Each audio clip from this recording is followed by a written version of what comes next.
High, আসুন আমরা আজকে করি লাউ পাতা ভাপা। দুর্দান্ত একটা রেসিপি। আমি এখানে লাউ পাতা নিয়েছি, একদম কচি কচি লাউ পাতাগুলো নিয়েছি, সাথে একটু কচি কচি ডগাগুলোও নিয়েছি। এটা অপশনাল, আপনারা নিতেও পারেন নাও নিতে পারেন। একদম কচি ডগা তো সেই জন্য আমি নিয়েছি, ভালো লাগে খেতে। আপনারা শুধু কচি পাতা নিয়েও করতে পারেন। সব কটাই আমি কচি এরকম পাতা ডগা সব নিয়ে নিয়েছি। এবার এটাকে আমি জলের মধ্যে ধুয়ে দিয়ে রেখেছিলাম। আবার এটাকে নিয়ে আমি এরকম একটা বড় পাত্রের মধ্যে তুলে রাখবো। জলটাকে এরকম একটু চিপড়ে নিয়ে ভালো করে আমি কলের তলায় ভালো করে ধুয়ে নিয়েছিলাম। করে এটা রাখবো। চলে যাচ্ছি পরের স্টেপে।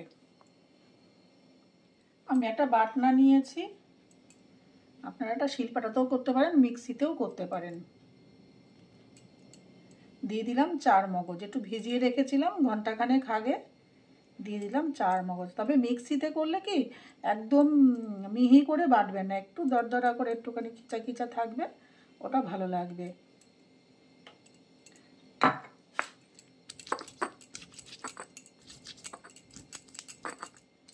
একটুখানি আদা ভাঙা করে নিয়েছি। এরপরে আমি একই সাথে এর মধ্যে বেটে নেব একটু পোস্ত, হাফ চামচ মতন পোস্ত দিয়েছি। 1 চামচ একটু সাদা তিল দিয়েছি। আপনারা পোস্তের পরিমাণ বেশি রাখতে চাইলে একটু রাখতে পারেন, অসুবিধা নেই। আর দিয়ে দিচ্ছি একটুখানি বাদাম। বাদামটাকে ইচ্ছা করলে আপনারা আগে থেকে ভিজিয়েও নিতে পারেন। দিয়ে এগুলো একসাথে এবারে ক্রাশ করে নেব।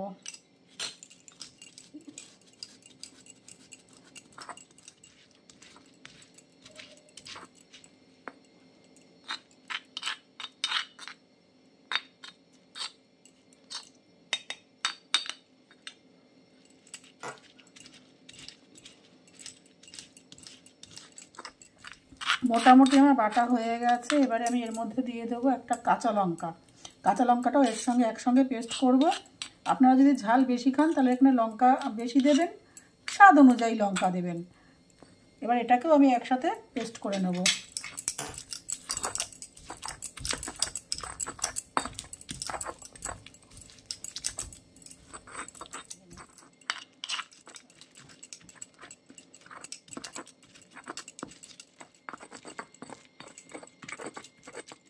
হয়ে গেছে আমার বাটা বুটি। এবার এটাকে একসাথে মশলাটাকে নিয়ে নেব।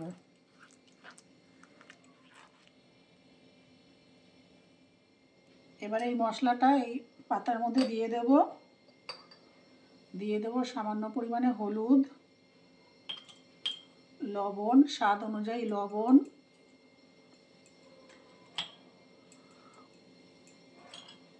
আর দেব একটু সর্ষের তেল। সর্ষের তেল লাগলে আর একটু পরে দেওয়া যাবে। এবারে পাতা সহকারে আমি এটাকে মাখবো। এটা হাত দিয়েই করতে হবে। মেখে মেখে এটা অনেকটা নরম হয়ে যাবে মাখতে মাখতে। মাখা হয়ে গেছে, একদম পরিমাণেও কমে গেছে। দিয়ে দেবো এখানে আরেকটু পরিমাণ সর্ষের তেল। এই ভাপা ভর্তা মাখাতে একটু তেলটা বেশি লাগে। এবারে চলে যাবো আমি গ্যাসে। গ্যাসে একটা কড়াই গরম করে নিয়ে নিয়েছি। এবার দিয়ে দেবো এই মাখা লাউটা।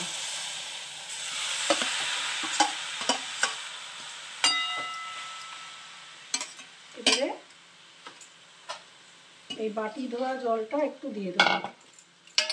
এই বাটি ধোয়া জলটা একটু দিয়ে দেবো। আঁচটাকে বাড়িয়ে দেবো। আঁচটাকে বাড়িয়ে মিনিট 2-3 রান্না করবো ঢাকা দিয়ে। তারপরে ঢাকনা চাপাটা খুলবো।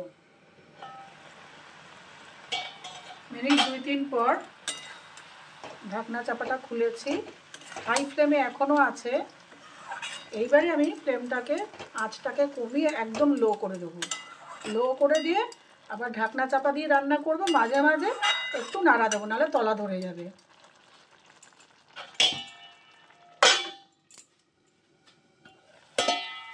হয়ে এসছে। আমি মাঝে মাঝে ঢাকনা খুলে কিন্তু একটু নাড়া দিয়েছি। আর এই রান্নাটা আপনি নারকেল দেবেন না কোনো সময়, তাহলে টেস্ট পুরো আলাদা হয়ে যাবে। আচ্ছা, এবারে দিয়ে দেবো চিনি। এটাও স্বাদ অনুযায়ী দেবেন, ঝালটাও স্বাদ অনুযায়ী দেবেন। আর এখন নামাবার আগে দিয়ে দেবো 1 চামচ পরিমাণ সর্ষের তেল, দিয়ে আমি আবার ঢাকনা চাপা দিয়ে দেবো। তারপরে গরম ভাতের সঙ্গে সার্ভ করব। তৈরি আমার লাউ পাতা ভাপা।